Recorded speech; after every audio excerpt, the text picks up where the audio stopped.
Merci beaucoup pour l'invitation. Bonjour à tous les internautes de CNews. C'est Moïse Sarr, secrétaire d'État auprès du ministre des Affaires étrangères et des Sénégalais de l'extérieur, chargé des Sénégalais de l'extérieur. Monsieur Sarr, aujourd'hui, plusieurs dizaines de Sénégalais ont fui l'Ukraine et sont actuellement en Pologne. Qu'est-ce qui est prévu pour la suite? Oui, avant peut-être d'arriver à la suite, c'est important de faire le point de la situation du jour. C'est vrai, depuis le 24, et bien avant d'ailleurs, on avait senti une escalade, d'abord verbale, et à partir du 24, nous avons assisté à des bombardements, les premiers bombardements. Et il se trouve que l'État du Sénégal, depuis le début, suit cette situation avec beaucoup d'attention. Et donc, à partir du 22, 48 heures avant l'éclatement des premiers bombardements, nous avons mis en place à l'ambassade du Sénégal en Pologne une cellule de crise sous l'autorité de M. l'ambassadeur. Cellule de crise qui était ouverte et aux représentants de l'Association des Sénégalais d'Ukraine et en même temps à notre consul honoraire à Kiev et dans les grandes villes où il y avait également des Sénégalais, des étudiants. Monsieur l'ambassadeur avait eu aussi à identifier des points focaux. Et il n'a pas oublié aussi d'intégrer l'association des étudiants sénégalais à travers son président. Donc cette cellule de crise a eu à faire un excellent travail. D'ailleurs, elle continue. Et depuis lors, elle avait un fichier de base, fichier qu'il a acquis également lors de l'opération Force Covid Diaspora. Rappelez-vous, quand le chef de l'État avait dégagé les 12 milliards 500 millions pour assister la diaspora pendant la pandémie à faire face aux effets néfastes de la Covid-19. Donc on avait un fichier initial d'une centaine de personnes où il y avait les noms, prénoms, les villes et en même temps les coordonnées. Donc la cellule de crise a eu à travailler là-dessus. Et comme le dispositif était très bien mis en place, très cohérent, bien articulé, la cellule, à travers ce dispositif, pouvait demander à tout Sénégalais de pouvoir se signaler de manière à ce qu'ils puissent être intégrés, recensés et répertoriés. En même temps aussi, il fallait travailler maintenant pour consolider au fur et à mesure.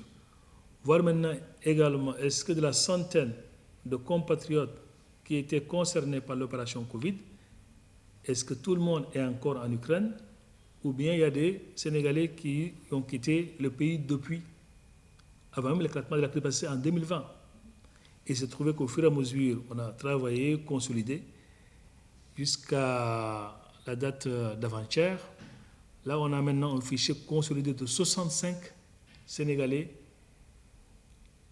qui sont vraiment sur le fichier et dont nous disposons de l'ensemble des coordonnées téléphoniques, voire mail, ou même des adresses de là où ils habitent. Donc on a travaillé là-dessus. Et comme je le disais hier et avant-hier, là, la situation du jour, je viens d'avoir les remontées et nous avons, à la date d'aujourd'hui, 36 Sénégalais sur les 65 qui ont réussi à traverser la frontière et dont la plupart, je dirais même l'écrasante majorité, se trouvent aujourd'hui en Pologne et est prise en charge, cette majorité elle est prise en charge par notre ambassade en Pologne. Quand je parle de prise en charge, c'est conformément aux instructions du chef de l'État, à savoir les loger dans les hôtels et de prendre entièrement en charge la pension complète. Donc voilà la situation du jour. Et certains d'entre eux aussi ont réussi parce qu'ils ont des papiers qui leur permettent peut-être d'aller dans d'autres pays, comme la France. Il y en a 3 qui sont signalés en France. Hier soir également, on m'a dit qu'il y a 6 qui sont actuellement en Allemagne. Et hier même, dans la nuit, vers le coup de 23h minuit, il y avait un qui avait quitté l'Allemagne pour se rendre en Italie. Donc voilà, de manière ramassée, la situation du jour concernant nos compatriotes qui sont en Ukraine. 65 en tout, et jusqu'ici, 36 qui sont sortis du pays, dont l'écrasante majorité est prise en charge aujourd'hui à Pologne, grâce au dispositif mis à l'ambassade sur instruction du chef de l'État. Et aujourd'hui, il y a certains qui sont sur les routes, c'est-à-dire qui vont également vers la frontière. Parmi les 29 restants aussi, il y a des compatriotes qui sont mariés, qui ont des conjoints ukrainiens.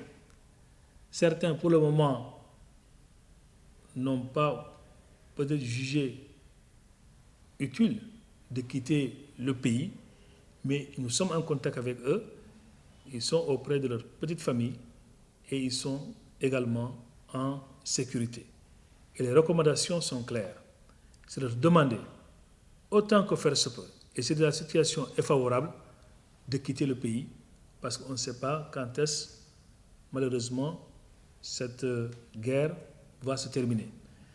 On dit aussi, si la situation n'est pas favorable, ou bien s'il y a un risque certain, mieux vaut aussi effectivement se mettre à l'abri et ne pas, vaille que vaille, vouloir quitter alors que la situation est très dangereuse. D'autres aussi ont quitté peut-être la ville de Kiev ou même Kharkiv, ils se retrouvent au nord, et on nous a signalé également quelques-uns même qui seraient vers la Hongrie. Donc le dispositif, pour me résumer, qui est mis en place, permet de rester en contact et de manière permanente avec ses compatriotes. Ceux qui sont en Pologne, à Varsovie, sont pris en charge entièrement par l'État. Les frais d'hôtel, les frais d'hébergement, et en même temps aussi ce qu'on appelle la restauration, elle est prise en charge entièrement par l'État du Sénégal et sur instruction du président Macky Sall. Maintenant, quand ils arrivent, la première chose, quand on sort d'une situation catastrophique, parce que vous voyez les bombardements à la télé, vous imaginez le stress, la psychose, le désarroi, la fatigue, la faim peut-être. Donc quand ils arrivent, le premier acte, c'est au moins de les accueillir chaleureusement et de les loger et de les laisser se reposer. De faire le point également. Et là, l'ambassadeur va faire un débrief. Tout à l'heure aussi, je pourrais m'entretenir avec lui, mais quand on laisse se reposer pendant au moins 24 heures, 48 heures, c'est là où effectivement on peut engager une discussion avec ces derniers. Voir maintenant, parmi eux, qui souhaitent revenir au pays. Parce que le rapatriement aussi se fait de manière volontaire. On ne peut pas forcer quelqu'un à rentrer au Sénégal. Maintenant, on va leur dire que le gouvernement polonais les autorise à rester en Pologne tout au maximum 15 jours. 15 jours. Dans les 15 jours, au-delà de 15 jours, ils doivent sortir au bout du 15e jour, la Pologne. Maintenant, ils ont le choix. C'est de dire, je veux rentrer au Sénégal. Là, tout est mis en place pour que l'ambassade puisse acheter les billets d'avion et aider au rapatriement volontaire au Sénégal. Nous avons même dit à certains qui ont des conjoints ukrainiens que s'ils veulent revenir au Sénégal avec enfants et époux ou épouses, le gouvernement du Sénégal est prêt même à prendre tout en charge. D'autres disposent peut-être de papiers qui leur permettent de pouvoir se rendre dans d'autres pays européens. Je vous ai dit tout à l'heure qu'il y a 3 qui sont arrivés en France depuis avant-hier. Je vous ai dit également, 6 nous ont été signalés hier soir, un peu tard d'ailleurs, en Allemagne. Et je vous ai dit, enfin, qu'il y a un également qui était en route avec son épouse pour l'Italie. Donc ceux qui disposent de papiers qui leur permettent d'aller dans d'autres pays, mais naturellement, on pourrait les aider à rejoindre ces pays. Mais ceux qui veulent revenir au Sénégal, ça c'est le gouvernement qui prend en charge. Notre patrie s'appelle le Sénégal. Et dans le rapatriement, c'est vraiment aider à rentrer dans le pays. Donc ça aussi, je pense, je tenais à le préciser et à le préciser pour tous. Maintenant, on nous signale aussi à certains qui sont tentés, semble-t-il, de demander de l'asile dans des pays. Ça aussi, je pense que c'est extrêmement important de le signaler. Nous, ce que nous pouvons faire, ce n'est pas encourager l'immigration irrégulière, c'est d'être aux côtés de nos compatriotes dans ces moments difficiles et de les aider à revenir au pays s'ils le veulent, bien, et avec leur famille, et quel que soit le nombre. Vous savez, les Sénégalais, nous sommes des grands voyageurs. Nous sommes partout. C'est vrai, il y a beaucoup d'entre eux qui sont des étudiants ou des anciens étudiants. Je le dis parce que je connais même certains d'entre eux. J'étais en France et à la tête du service de gestion des étudiants sénégalais à l'étranger. Pour la petite histoire, en 2014, quand le premier conflit a éclaté, j'étais aux avant-postes avec notre ambassade en Allemagne, et à l'époque aussi je travaillais avec notre ambassade qui est en Russie jusqu'à présent. Et j'avoue, il y avait même des étudiants qui étaient allocataires, qui avaient des bourses. On avait payé, et les billets d'avion des étudiants qui voulaient revenir au pays, c'est nous-mêmes, nous, c'est la gestion des étudiants qui avons acheté des billets sur instruction du gouvernement du Sénégal, à l'occurrence du ministre de l'Enseignement supérieur d'alors, pour les rapatrier au Sénégal. Aujourd'hui, le président de l'association des Sénégalais d'Ukraine, M. Bayan, était étudiant en 2014-2015. Vous voyez, donc il y a beaucoup d'étudiants, des anciens étudiants aussi qui ont terminé et qui ont décidé de rester, et des joueurs de football. Nous avons au moins répertorié 3 joueurs répertoriés, je pense 3 ou 4 même. Et voilà, un tout petit peu la communauté. Donc les Sénégalais sont partout, mais au moins nous avons réussi avec ce fichier et jusqu'ici à les avoir, les noms, les prénoms, les contacts utiles et même là, les villes où ils habitent. Maintenant, ils sont dans plusieurs secteurs parce que quand on est étudiant, quand on termine, en fonction de la filière, il y a beaucoup d'ingénieurs d'entre eux aussi et beaucoup d'autres qui sont dans d'autres filières. Ce que nous pouvons faire, une fois de plus, s'ils décident de revenir au pays, c'est d'aider à ce qu'ils puissent continuer, à ce qu'ils puissent poursuivre leur cursus au Sénégal. On le prie aussi et on l'espère, si la guerre aussi arrivait à se terminer et que le pays soit en mesure de réouvrir ses universités, pourquoi pas aider s'ils le veulent, ou s'ils le désirent, à repartir, ou aussi il peut être réorienté dans d'autres pays s'il arrive à satisfaire aux conditions d'entrée dans les universités de ces pays, naturellement.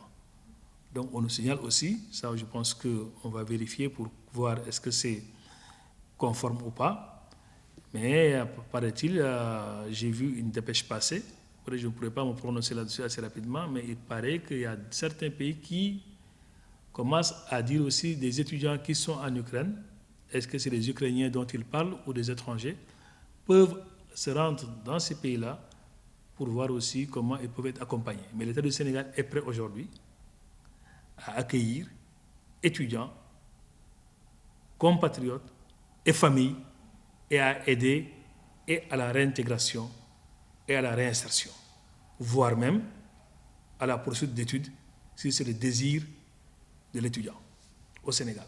Donc les 29, peut-être, parce que ça, c'est dynamique, ça évolue. Vous voyez, quand tout le monde se rue vers la frontière, déjà rien que pour la Pologne, nous avons 8 postes par où ils peuvent passer. Et je ne parle pas des autres pays limitrophes. Donc il y a peut-être certains qui sont en route. Peut-être d'ici demain, ça peut évoluer. Hier, je vous avais dit 25. Oui, aujourd'hui 36. Donc ça évolue positivement. Et c'est le même message que nous lançons à tout le monde.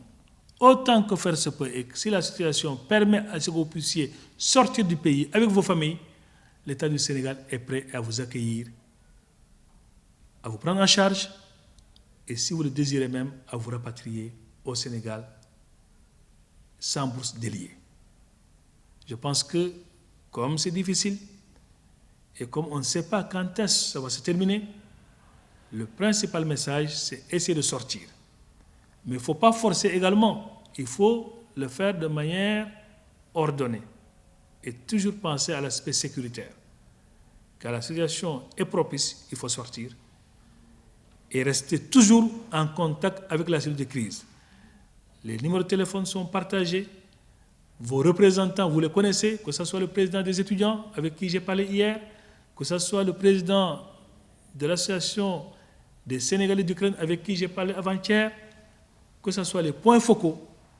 Contactez vos concitoyens, contactez et restez en contact avec l'ambassade du Sénégal, avec l'ambassadeur qui est très disponible, avec notre consul honoraire qui est à Kiev, et en même temps, il y a une autre initiative, une belle organisation, je dirais même, c'est les ambassadeurs des pays africains qui sont en Pologne, une douzaine, qui ont décidé de mutualiser leurs forces et leurs moyens et qui ont même des équipes qui sont à la frontière et qui sont prêtes à aider tout Africain, au-delà même des ressortissants de ces pays. Rappelez-vous, c'est le président Macky Sall qui est aujourd'hui le président en exercice de l'Union africaine. Donc cette solidarité africaine, à travers cette douzaine d'ambassadeurs, permet aussi de bien accueillir tous les Africains qui arriveraient à la frontière polonaise.